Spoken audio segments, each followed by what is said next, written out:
Hey guys, I'm Santi, And I'm Tony. and welcome to Pentalk. So, Santi, what do we have in the pencil case today?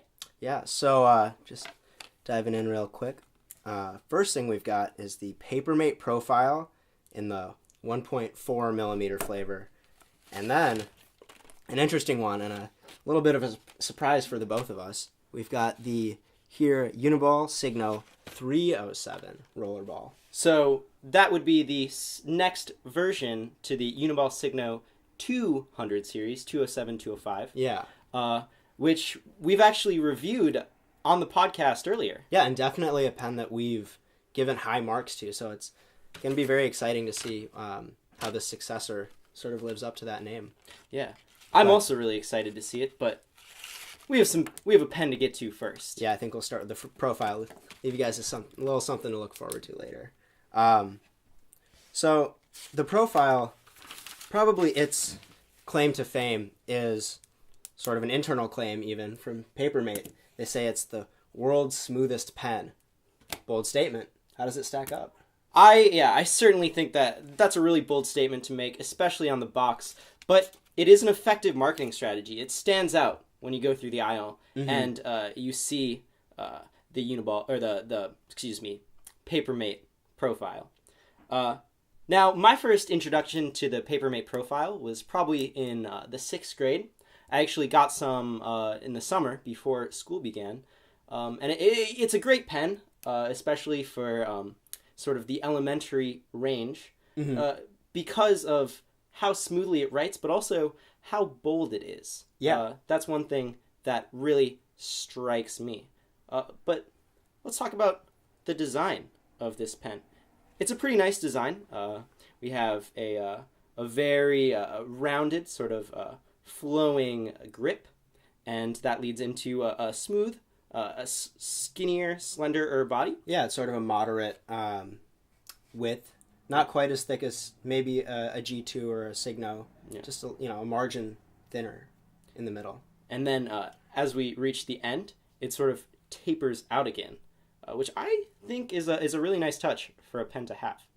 Yeah, it's an interesting aesthetic, and I don't know if many pens do that sort of tapering in the middle, almost to the effect of like a dumbbell, or even an hourglass. Yeah, so it's a pleasure to look at. Starting off with the click as well. It's a solid click. No complaints there. What sort of spring do you think it has? How would you rate the spring? Yeah, it's on the firmer side, I'd say, which I tend to prefer. And you can, look at previous episodes and see that as well. Yeah. But it really, you've clicked in because there's a little something to work against.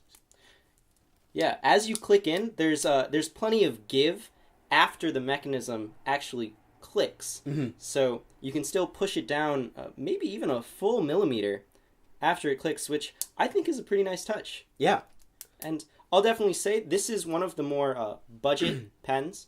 It doesn't even really try to be that luxurious. Yeah. But that being said, it isn't lacking in the click for the cost. Yeah, so it's got those, comforts where it matters. And this grip is something that I think we should also comment on because it's, it's got a nice contour to it. It fits well in the hand. It's rather grippy, so you've got a good purchase on it. But I know that can lead to some unwanted side effects as well. Yeah, I definitely have to say, when you create a grip on a pen, you're definitely towing a fine line between having it being too grippy or too sticky. Sure. Versus too sort of slick and maybe just a grip in the idea of this is where you're supposed to put your fingers, not actually serving much functional purpose. Definitely some pens have that. The grip itself, I think, looks rather aesthetically pleasing. It has inlaid in the grip itself, it sort of follows the same pattern as the overall pen, which I think is a good choice. It starts thicker, gets skinnier, and then gets thicker again at the end. Yeah, so it's like a repeat of that barbell motif in the grip as well. Yeah. And you were saying, there's a balance to be struck with the stickiness of the grip. And I know that for a lot of very sticky grips, there can be unwanted dirt accumulation or oils from your hands. You know, maybe if that's spending time in your pencil bag, it can pick up shavings or, you know, if you have wood pencils, maybe those wood shavings as well. And that's obviously not something you want.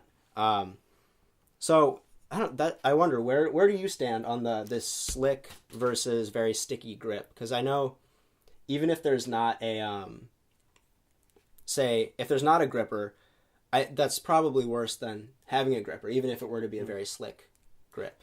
Well, or personally, yeah. I would say that on the pens that I enjoy, I tend to err on the side of a more slick grip. Mm-hmm. And that's just because I do write a lot, but I don't write enough to really go through pens. I'll maybe have 1 or 2 pens, maybe per semester that I really use a lot. And for a person like me, that means that those pencils they're going to be getting, or those pens rather. Excuse me. Those pens are really going to be getting a lot of use, and they're going to spend a lot of time in my hands. So if they have a grip that tends to accumulate dirt, that may not be a good quality for me. Yeah, that might, you know, if you're reaching into that pencil bag and you want to pick something up and it's got a grimy grip on it, that's just, you know, a very unsavory moment. And you might even want to, it surprises you a little bit. Drop the pen, grab another one. So there's certainly a line to be walked there. And it's important to recognize, you know, where your own preferences lie on that sort of spectrum. Yeah.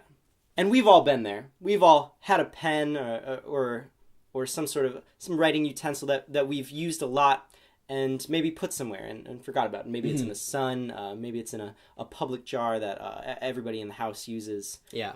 And we leave it there for just a whole lot of time, a month or two, and we come back and you see the grip and it's a whole different grip, and it's gross and it's covered with oil, and it's just a whole different consistency, and that just kind of ruins the pen. Yeah. And some grips, I know that the G2 can fall prey to this, especially if left for an extended period of time. And it sort of ruins the pen. Yeah, it's one of those things where you might fight to hang on to it, but ultimately it's never going to be quite the same. You can save the cartridge if you want. You can use that in a different pen. You can still get the life from it, but the grip, it gets ruined. Yeah. So what's interesting about this pen is it's got an extremely wide ball, and we touched on that earlier, a 1.4 millimeter ball, and this is a ballpoint, meaning it's got an oil-based ink as opposed to a water-based roller ball, right? So with a quick writing test here, what's interesting is it doesn't seem all that much more bold in the writing that it lays down than your standard ballpoint, say like a Bic or some other everyday ballpoint. And you can apply a lot of pressure as well, and it doesn't get that much bolder. But it's very, very smooth. That large ball rolls nicely over the paper and kind of smooths out any imperfections you find. And one thing that I have to say, given it the little writing test, the classic Pentalk signature test. Yeah, of course. Always gotta do that with each pen that you test. But I'm noticing that if I want a very bold line, I am having to press a little bit harder than I would like to. Yeah. However, the pen is definitely smooth. It's absolutely smooth. Yeah. And maybe being able to press a little harder to get that bold line is sort of an unintended boon for people that tend to write very hard. That large ball, there's very low chance of having any sort of tear through, especially with that ballpoint style. You're not weakening the integrity of the paper with the ink at all. And so you can apply a lot of pressure, and your writing doesn't get excessively messy. You just lay down an appropriate amount of ink, and it continues to roll quite nicely. And as we said, it is a ballpoint pen, so it's going to be an oil-based ink, right? Which doesn't soak into the paper as much as rollerball water-based ink. And this definitely sits, I would say, tends to sit more on top of the paper than other pens that I've used, and that may be because it's a 1.4 size, Right. which is just really big for really bold for a pen. Yeah, and with the ink sitting on top of the paper as opposed to soaking in, this might be an issue for the lefties in the audience. I know laying down a thick line and immediately running your hand over it, there might be prone to a little bit more smearing than some other pens. Definitely. Now, the ink itself, well, let's open it up, and it opens from the back near the clicker. Interesting choice. Yeah. And we got a standard ballpoint cartridge here. It's very slender. As we talked about before, the spring is very long and rather skinny, much skinnier than G2s or Uniballs. And I'm compressing it right now. It's a nice spring. Yeah. It's a stiffer spring, and that lends to that sort of solid feel to the pen. And it's a very pleasant click, and otherwise, general function is very nice. The clip, just give it a little thumb test, if you want to play with it. Mm-hmm. It is a plastic clip, so I imagine that if you stress it too much, it'll snap right off like most other clips. But it seems fairly robust as is, but I wouldn't take my chances. This is definitely a pen that I could see myself using in a pinch. Mm-hmm. It's a it's a pen that I could easily scribble down a few notes. I could write a quick shopping list with it if I needed to. But in terms of long use, maybe some longhand writing, writing a letter, writing your notes, I personally find it to be too bold to really write notes in. But for other forms of writing, it might actually be rather presentable. Yeah. Depending on how good you are at writing with ballpoint or rollerball pens, if it lends itself to your style of handwriting or not. Yeah. What do you think about how does it lend itself to your style of handwriting? I this year, in fact, I've sort of moved back towards ballpoints, writing less and less with rollerballs. Pardon me, which is an interesting development, as I was such a fan of rollerballs. Here at Pentalk, we've been fans of rollerballs. We've talked a lot about rollerballs and haven't covered ballpoints as much, probably due to our own bias. Yeah. Something I noticed is some of my notes, especially if they're very writing heavy, the denser my notes were, I'd get more and more bleed through my pages.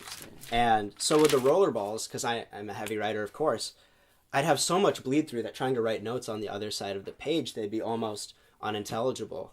So with the ballpoints and the ink not bleeding, sitting on top, I tend to get, more legible notes when I was writing on both sides of the paper, which is an interesting sort of departure from my previous taste.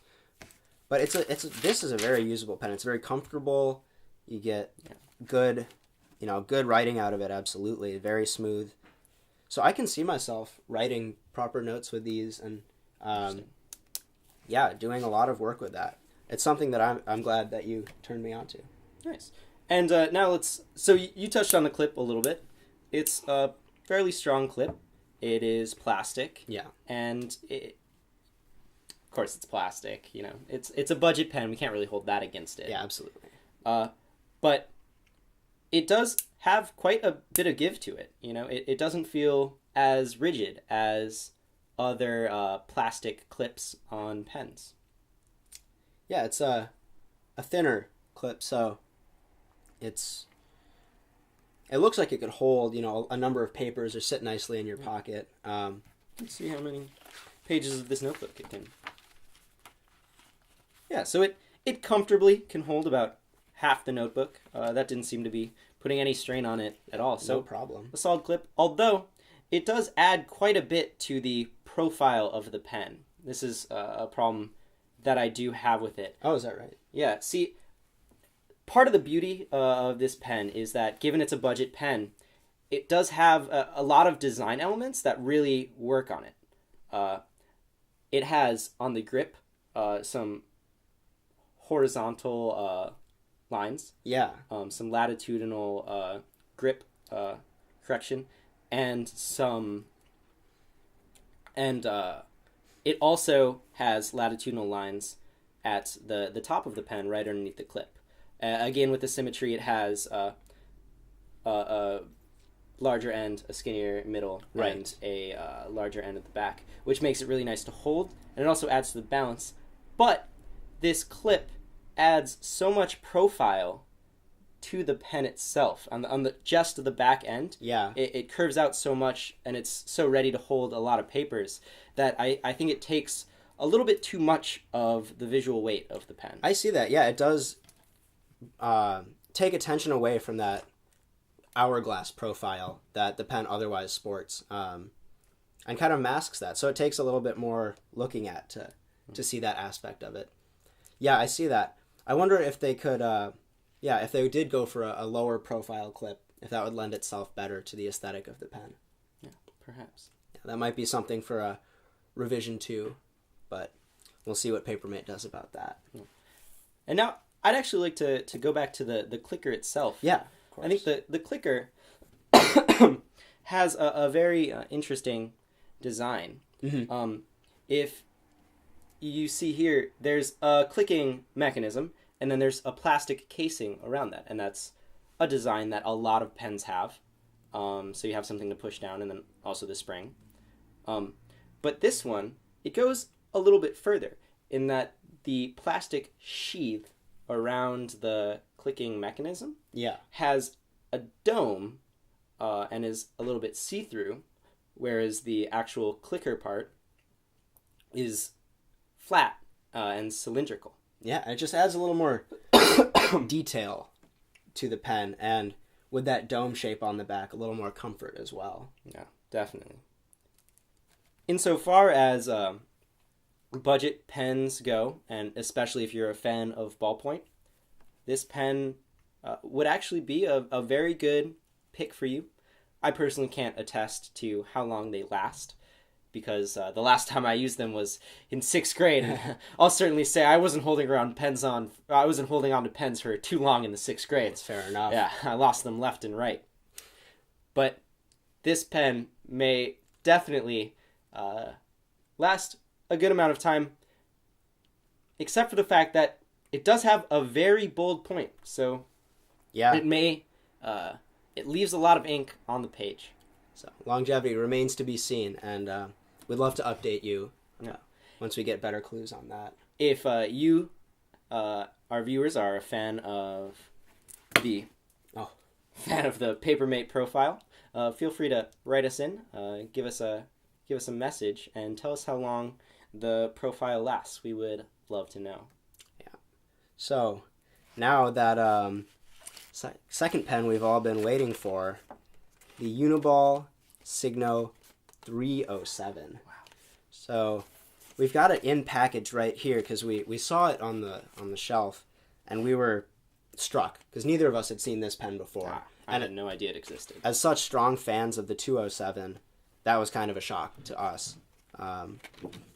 So without further ado, why don't we go ahead with cracking this open? Let's unbox this. Yeah. So here we've got the Signo packaging, and you can see it's just a classic like cardboard with a little plastic enclosure on top. And if we try to peel it off here, we can pop out the pen, and there we go. Here it comes. So finally releasing it from its package, you've got a all black sort of stealth out aesthetic compared to the 207, and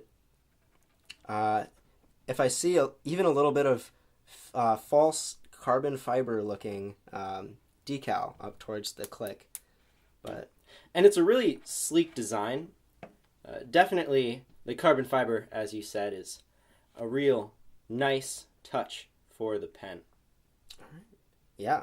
So simple packaging as well as great unboxing experience. Let's get into it. for those familiar with the 207, as I'm sure most of you are, instead of the chrome tip and chrome clip, we've got those replaced by black plastic, lending to that sort of stealth out Batmobile aesthetic, if you will. And looks like very similar otherwise. The design, the shape of it looks almost identical. I don't know if you see any other differences. Perhaps the clip is slightly different. Yeah. I don't see any huge differences, but definitely right here, this part, I believe on the Uniball Signo 200, I believe that this piece right here isn't a matte plastic, as most of this is, but it is instead a shiny black plastic, as is the body right here.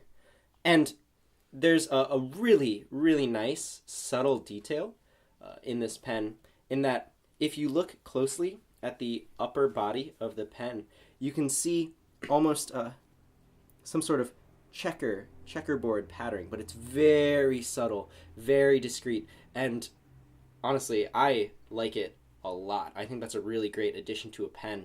When you look at the pen and you see one thing, you see a cool, nice, dark, sleek design, and you look even closer at the pen and you discover something more about it, that's the sign of really quality pen craftsmanship. Yeah, absolutely. There are a lot of things to be admired, depending on how much attention to detail you're paying, and that's, it really rewards those who look very closely at their pens. Additionally, if we take a look at this grip, it has the same sort of classic Uniball nibbling on the grip, but as we get further up the pen, the clip actually, the grip. Sure. Okay. Clip grip.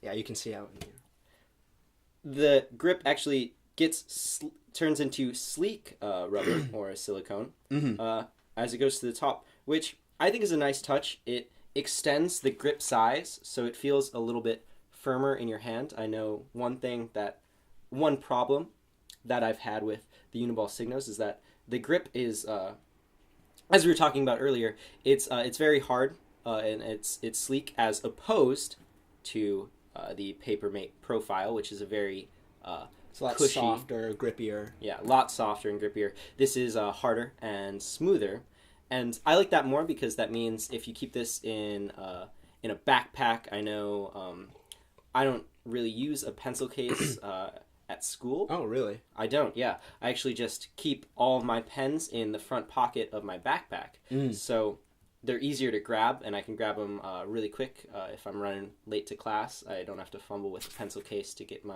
on my book bag and get writing. I can just dive straight in. But on the downside, it does lead my pens to get a little bit more wear and tear. Yeah, I can see how a whole front pocket might accumulate more dirt and be a little less of a sheltered environment than a pencil case might be. But this grip, as opposed to the Profile, is going to lend itself to being able to be more dirt and grime resistant. Yeah, a little more longevity. So yeah. Now let's give it a little click test. Yeah. It's a very sturdy click. Pushes down pretty far. It's a little bit harder of a click than I would like, but fans of the show know that I don't like hard clicks. I like my clicks to be nice and soft, and for you to hardly be able to notice that you're pushing it down. Just a very supple, subtle click. Yeah. Yeah. But this one, the spring is maybe a little bit harder especially than the Profile. But it's not bad. It's actually really nice if you like more tactile feedback in your pens. Yeah, definitely. And that's as something that I kind of enjoy. Just a little more tactility. A stiffer spring does lend itself quite nicely to that. Yeah, I enjoy this click quite a bit. The body of the pen is very, very smooth. It's a different plastic than the 307, which, as we remember, is that kind of smoked clear plastic. This has become very slick, even with just a little bit of use. The glossy plastic here is very slippery, but thankfully, we've got that nice grip to hold on to. And now, I'd like to point out something rather interesting with the numbering system that Uniball Signo has employed here. Yeah. If we'll notice, this is as we said before, this is the Uniball Signo 307. It's a newer, sort of reworked design of the 207. It adds on where the Signo sort of falls short. And I think that's a really interesting idea for a pen, especially with my favorite pen, the Pilot G2. Has the G1, G2, and G3. And those numberings, instead of being reworks of the same pen in the same line, are actually different styles. If you'll know, the Pilot G3 is actually a capped pen instead of the Pilot G2, which is a clicker pen. Yeah, so that G moniker doesn't necessarily refer to a specific style like the clicker, or, you know, a visual style. The numbering schemes is instead a functional change. Yeah.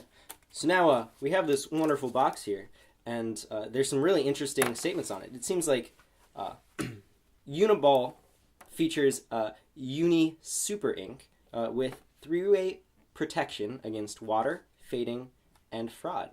Now, I think that's really interesting. You don't see many other pen companies advertising their ink as a main selling point. And I really respect that, and how Uniball makes that a choice. They not only care about the writing experience, but they really care about what is being left on the paper.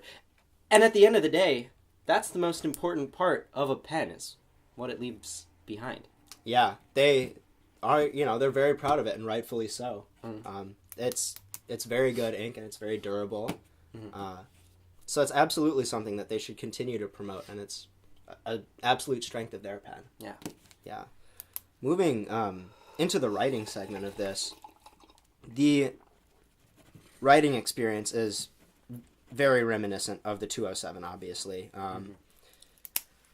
Hard to say at this point if it's the same cartridge, but I assume that it probably is. I can't imagine they would redesign a cartridge for such a small redesign in the pen itself. But it seems very similar. Classic rollerball experience. Now, I'm opening our second pen up. Yeah. And just take a look at the cartridge. It's a rather thick cartridge. It looks like it holds a lot of ink. I know I have been impressed with the longevity of the Uniball Signo 200.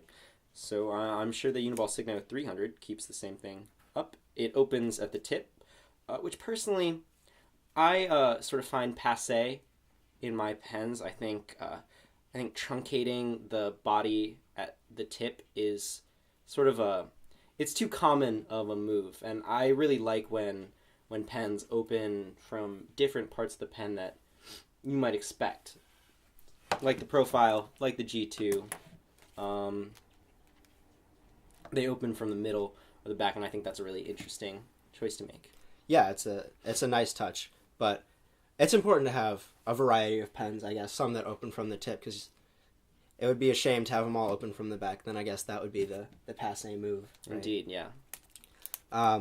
So if we look at the clicker mechanism, we mentioned earlier how the profile had it's sort of the clicker on the inside and then this clear dome over top of it, or almost enshrouding, or like a sheath around the clicker mechanism. And the Signo doesn't differ here. It's very similar. We've got that same sort of black cylindrical clicking mechanism on the inside, shrouded by a clear domed outer cover to the clicker. And it's those small details that just are very nice and lend themselves quite nicely to the look of the pen and just the level of detail and the level of care that it seems that Uniball's put into it. Yeah, and now I know Santi did a quick writing test. What did you say? You said it was reminiscent of the Signo 200 series? Yeah, absolutely. Nothing to complain about here. This is a solid rollerball writing experience, and, you know, absolutely recommend to anyone that's a fan of our favorite rollerballs, G2, Signo, the Pilot Precise line. This is a very excellent experience. Nobody would be wanting for a writing implement with this. And I have to say, on first impressions for me, I'm very impressed. Mm-hmm. I know I've had some struggles with Uniballs, especially those right out of the package. Mm-hmm. They tend to need a little bit of warming up before they really have a quality flow Yeah. to the writing experience, and I've definitely noticed some hiccups, some sort of coughs in the line. But right here, if I were to just take it, put it straight down, and draw a straight line right down the page, it was smooth. You could hear the nice little rolling sound that I honestly love, and there's no coughs or hiccups at all in this line. This is a very solid line, and it looks like some quality ink. The ink itself, these are a black color, and it's very dark. It does not sit on the page quite like the profile. No, it does tend to sink right in there. Because, as we said before, this is a rollerball pen, which means that it's a water-based ink, and that allows it to seep into the paper a little bit better. Yeah. It's funny that you mentioned how the pens might need to be warmed up a little bit when they're out of the package, fresh out of the package. Because I started off with the classic writing test, the classic signature test, pardon me, and I did notice some troubles with ink dispersal. It wasn't completely smooth, and it has taken a little longer for my pen to warm up and really hit its stroke, if you will. But now it's flowing quite well, and there are no interruptions in the ink flow. But interesting that you should say that. But of course, a pen is only new for the briefest amount of time, and once you warm it up, there's that wonderful writing experience to be had. Yeah, I definitely have to say so. This is a 307, so that means it is the .07 size. Yeah, and it's really nice. I think sometimes I dislike .07s because they're a little bit too thick. I know I like a very fine point. I know for the G2, .07 is certainly too thick for me. Yeah. But this doesn't seem that bad. I think I could get used to this line. It definitely has, with the tip of the pen, has a very sharp end to it. Yeah. And the tip of the pen itself is very curving, but the point of the signo is very sharp, and I like that look a lot. Yeah, the body of the pen, the tip, flows very nicely into the actual machined tip there of the cartridge. Now, what's interesting is with this whole blacked out body and then that metal tip, there's a great contrast when you've got the pen extended and you've got this kind of understated, the rest of the pen is very understated, and then you've got this sort of like lustrous metallic tip poking right out of the end of it, depositing your words on the paper. Yeah. And now we can talk about the clip a little bit. It is a plastic clip. I know one thing I really enjoyed about the Uniball Signo 200 is that it was a metal clip, a sleek chrome design. But I really like this plastic tip a lot. And I don't know if you'll feel it, but it doesn't feel quite like other plastic clips. No, I know. I'm feeling that as well. It feels a lot softer, more forgiving. It feels like it can definitely take more bends and more torsion than usual plastic clips, which I'm very impressed with. Yeah, it's interesting to see how it bends a lot more than some of the other plastic clips that we're used to, and I'm sure it can take a lot of paper as well. Hold on to a number of sheets. We can give it the test right now. Yeah, I have full faith that it'll comfortably accommodate half a notebook. Easy. No problems whatsoever. Half a notebook, no problem. And if you look at the end of this tip, there's sort of a paddling fish hook-like design. But it doesn't actually hook. It just serves as sort of a separator between the clip and the actual body of the pen.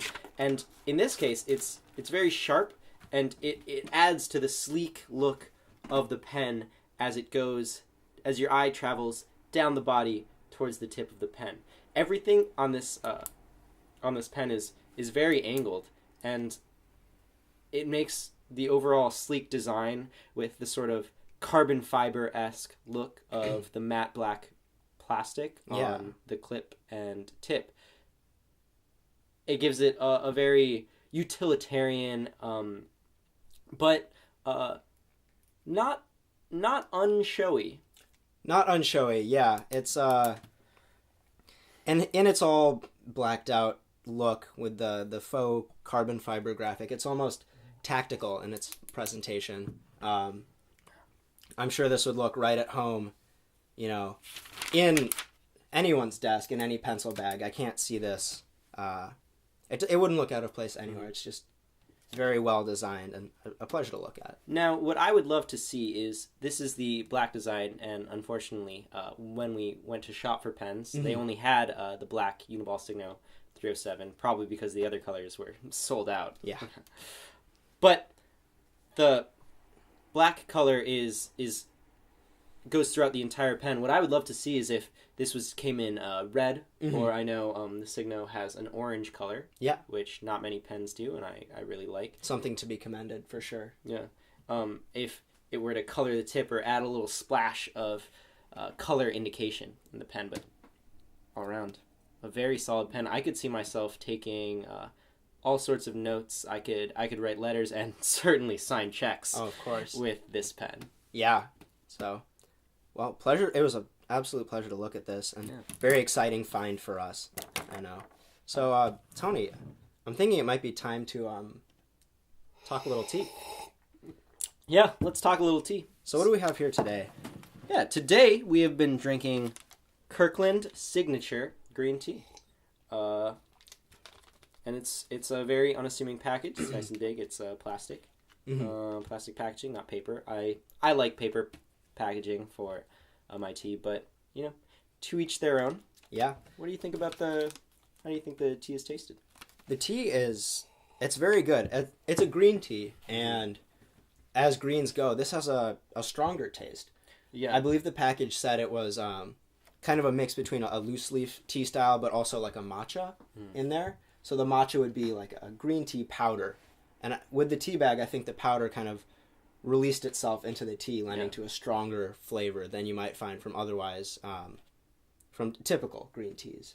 And I would definitely say this was a pretty strong green tea. I know I steeped it for a little bit of time. Yeah. But it gave the water a brighter sheen of green than I actually expected. It was a very lustrous green. Yeah, my suspicion is just that finely ground green tea that worked its way out of the bag and into the water. It gives it that hue. A nice shade. It's nice to look at, and you know, in a lighter cup, maybe it would look quite striking. Perhaps a white cup. The package here shows a white cup with this very almost fluorescent green tea inside. Which is not a joke. That's actually the color that it turns. So I know you have a little bit of smaller mug than I do. I have a little bit bigger mug. So my tea, I've been drinking it for a little bit longer, and it's actually become a little bit cold. Do you think your small mug made it lose its heat a little bit too quickly? Yeah, I think it was kind of unfortunate. My tea did cool off a little more. I had a little less tea to drink overall. But while it lasted, it was certainly a pleasure. And you know, I'm drinking some, it's lukewarm at this point, and I don't mind it. I think this would taste really nice iced if you put it in the refrigerator for a little bit. Yeah. On a hot summer day, but stronger tasting green tea, that would lend itself very nicely to being iced. So, definite recommendation from us. Yeah. The Kirkland Signature Green Tea. And I know you can get a lot of them. Absolutely. And it's a great thing to stock up if you're going off to college, or if you just don't like to get to the grocery store that much. You can definitely buy a nice surplus size box. Yeah. Sure to last you a number of drinking sessions. So now, our last segment of the show, where we do a little interest piece. Today we're going to be talking about where we like to buy our pens. Now, there's a few options. We live in a very technically advanced age. Yeah. So there's a lot more options for buying pens than there used to be. You can buy them at drugstores. You can buy them at office stores. You can buy them online. I know a lot of people buy their pens online now. Yeah. What do you think? Where do you like to buy your pens? Personally, I tend to buy the most of my pens online, which I didn't expect to be doing years ago. But once you've seen enough pens and you kind of discover what you prefer, buying them online is sometimes easier. You can buy them in greater quantities. You can maybe find different colors that you otherwise wouldn't find in store.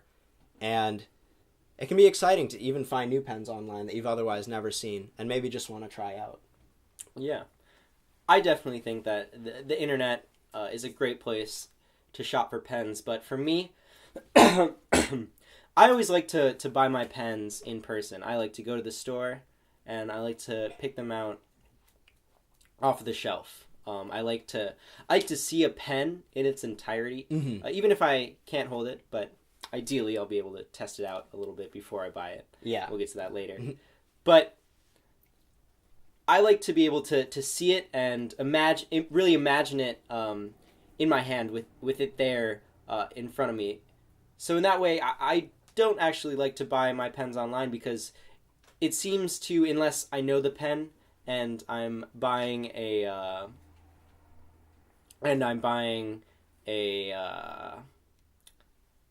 what I mean here, a large number of pens. Unless I'm buying a large number of pens that I already know. Yeah. Then I don't think I really want to buy them online. So, would you say the majority of your pen exploration, it occurs in brick and mortar stores and not online? Yeah. Yeah, I know for me, if longtime fans will remember that I'm a major advocate of the Pilot Precise Rolling Ball series, not the V series. Not to, talk poorly on the V series, but that's just not the one that I'm a fan of. Yeah. I discovered that online, and I was just taken aback by the look of the pen, and I immediately bought a 12-pack and had a great experience with that. And I think maybe that colored my perception of the online shopping for pens, because I had a good experience with that. But I can imagine if those pens hadn't worked out, I probably would not be such a big advocate of online purchasing of pens. And that is a big commitment, sometimes buying those large quantities that can only be bought online. It takes a greater step, a greater leap of faith, more confidence than buying in-store. It's less of a safe adventure. And among the sort of three options of places to buy pens, being a drugstore, the office supply store, and the internet. Yeah. There's definitely a hierarchy of the quantity of pens that are available. There's certainly going to be the least amount of pens available at the drugstore, maybe your CVS or your Walgreens. Yeah. And there's definitely going to be the most and biggest selection of pens online. But you're sort of there's all these pros and cons. At the office store, there's going to be lots of pen supply, and you're going to be able to test them out. But it's not going to be nearly as convenient to go to the office store just to buy pens as it would be, say, to go to the drugstore. Yeah, there's a drugstore in every neighborhood. The same cannot be said about office supply stores.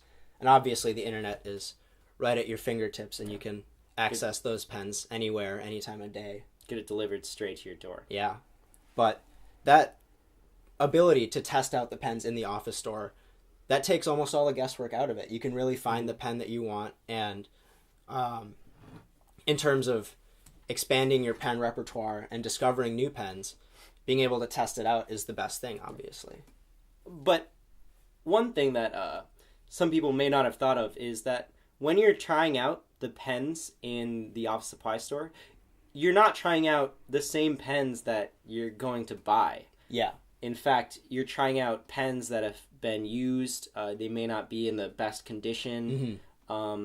They've been out for probably maybe weeks or months. Personally, I like to keep an ear to the ground, so to speak, and make sure I get there early in the morning to be the first to try out the pens when I go to purchase. Yeah, you have to you have to take those demonstration pens with a grain of salt, as they've really been around the block. And one thing that is not to be undervalued is the stationery that you're going to be writing on when you're testing. I know often when you're testing, you're not going to be writing on the same type of paper that you will be when you're actually using the pen. You're going to be writing on little notepads. Maybe you're going to be trying really hard to find space. But after you purchase, you're going to have plenty of space. You're going to be able to draw a bold and a long line, and you're going to be taking notes on pages and pages of notebook paper. Notebook paper, yeah. So depending on the notebooks that you buy, maybe the tester paper at the store is not going to be entirely representative. But as somebody that writes in your notebooks all day, you should be able to infer how that experience will translate to your papers as well. Yeah. Yeah. So something that is to be said about the office supply stores is they tend to have a very wide selection of pens. Yeah. And I think that at least in my formative years, my greatest exposure to different pens was through the office store, being able, like going shopping for back to school supplies and seeing the wall of pens up there. So that also has kind of a special place in my heart and my pen experience as well. Yeah. And I really enjoy the office supply store in how many pens it has and that they're all on display. And also, there are quite a few luxury pens that you can get at an office supply store that you may not be able to get at a drugstore or someplace else. Sorry, folks, we had some minor technical difficulties, but we're back now. So as I was saying, the office supply store has lots of luxury pens that you can pick from, but they may come at a slightly marked up price that you could get online. One thing I might recommend is if you're going to try out pens at an office supply store, you don't need to buy them there. You could actually go back and mark down what pen you found where and buy it on the internet later. Yeah, it's a great place to do a little bit of reconnaissance, if you will. No. But I know in my pen experience, probably the most valuable discoveries that I've made have been through sheer luck, just finding pens lying around. Yeah. And I think in most people's pen discovery, that's where the true beauty lies, is finding a great pen on the ground, in a desk, on a table, and that pen immediately becoming, the closest, that becoming your writing implement of choice right away. It's a special thing, and many a favorite pen are discovered that way. Yeah. And now we've talked about the internet, we've talked about office supply store. Yeah. Let's touch on some of the benefits of buying your pens at the drugstore. I know we picked these pens up at the CVS. Mm-hmm. The drugstore has that same sort of convenience as online. Obviously not to the same degree, right?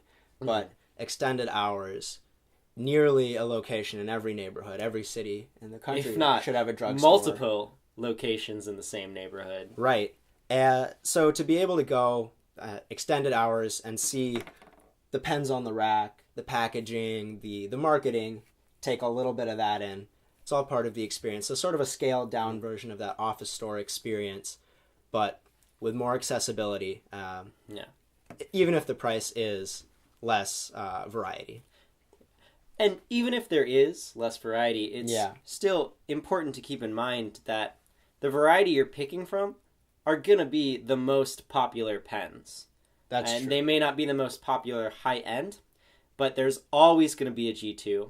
There's always going to be a Uniball Signo. There's going to be plenty of Bics. There's going to be plenty of Papermates. You're going to be able to find what you need for your writing style and your preference at the drugstore, even if you can't find that exact niche writing implement that you want.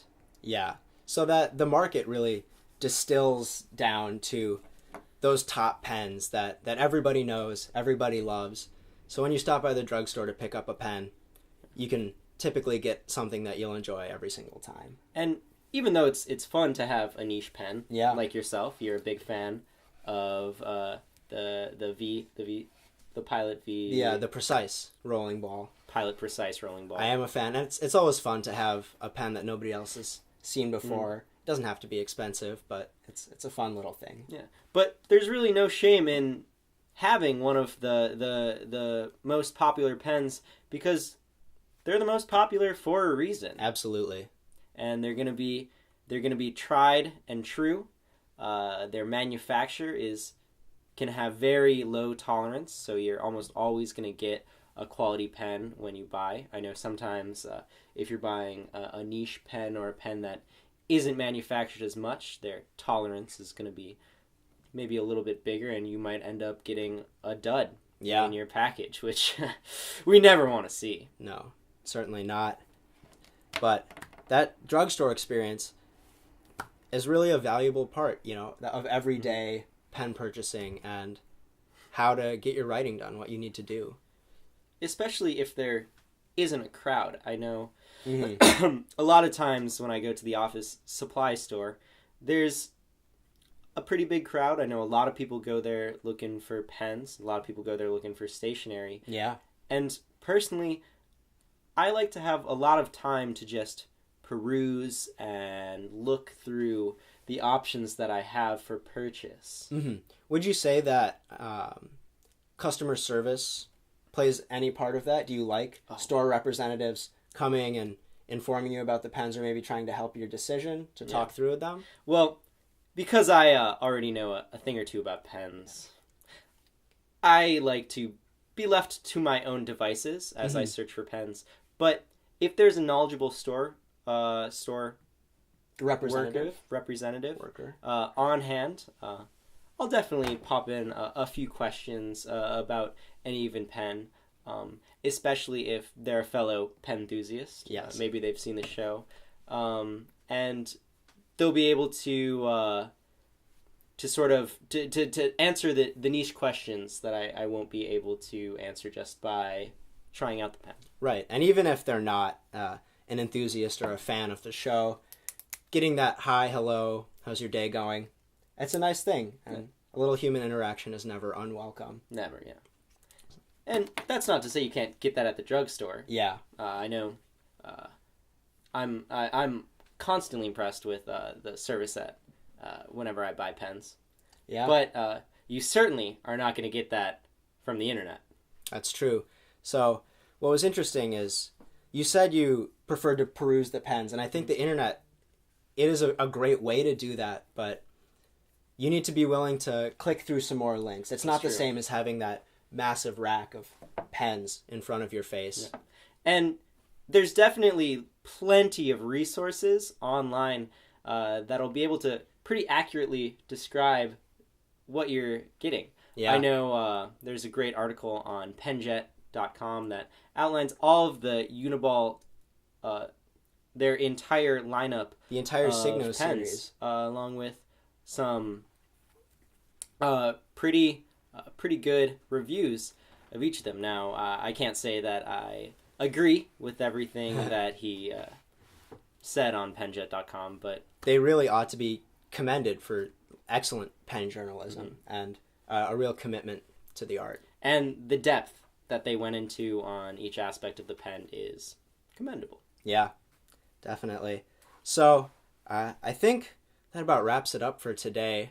Thank you so much for tuning in. I've been Santi. And I'm Tony, and this has been Pentalk. Thanks, guys.